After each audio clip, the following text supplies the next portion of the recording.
Jim Harbaugh had his second interview with the Los Angeles Chargers and the Atlanta Falcons.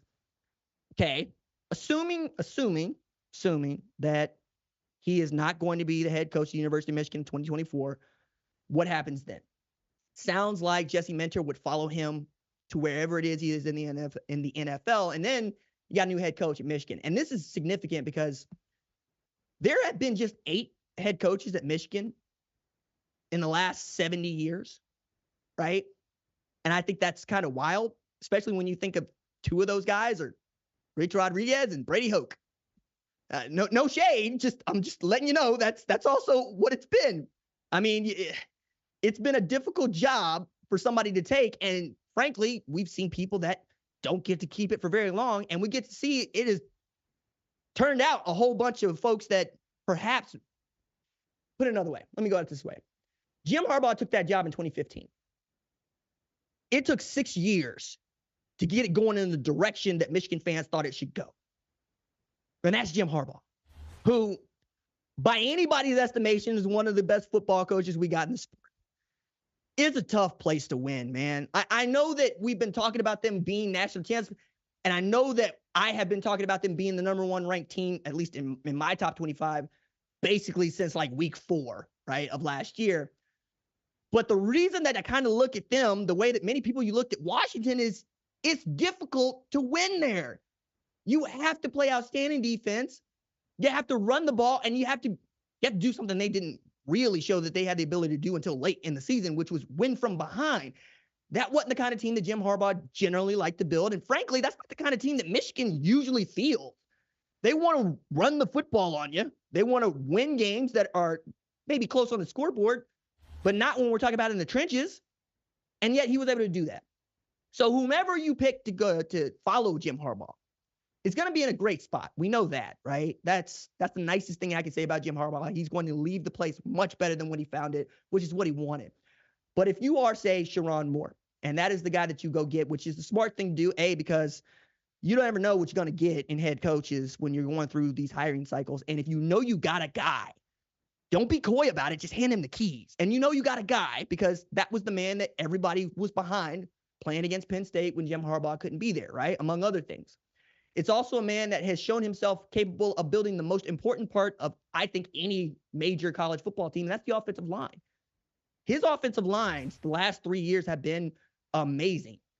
I mean, nothing short of. Those dudes, year to year, 2 Joe Moore Awards, right?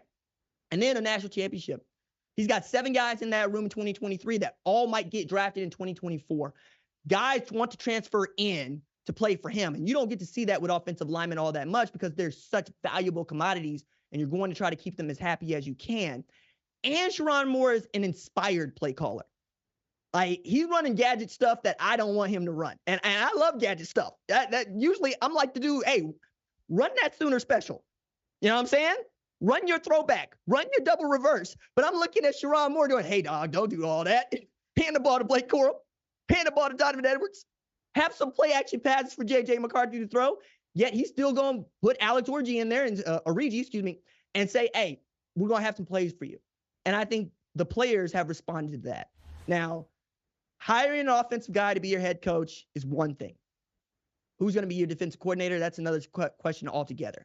I also think that I'm not going to put it past Michigan to not make a hash of this, because just because you and I think that Sherrone Moore is the guy doesn't mean that that's who Ward Manuel will go with. And I need to also add in here, Ward Manuel is the guy that put $125 million on the table for Jim Harbaugh and went out on the hardwood to tell everybody he's trying to get him a new contract. He's doing everything he can. Okay. If you can't get him, let's not make this hard. All right. Let's go hire the first black head coach in Michigan history and continue this winning thing. Because I think Michigan, y'all would like to do this winning thing for a little while, especially as you've seen the team down south is armed to the teeth. And Ryan Day is coaching for everything in 2024. I don't think there's anything short of that. It sucks, but from where I'm sitting, it sucks because I like to think I'm 56-8. You know, I'm saying I'm going to walk around with my shirt off, but not in Columbus. He's coaching for everything.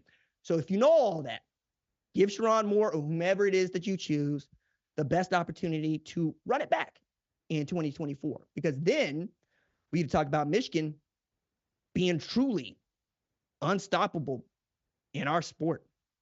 And I've never lived in that age. All right.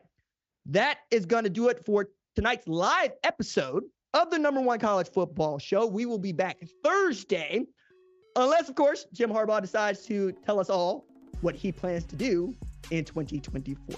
If you like what you've seen, consider subscribing to the #1 college football show on YouTube, the Fox Sports app, or wherever you get your podcast.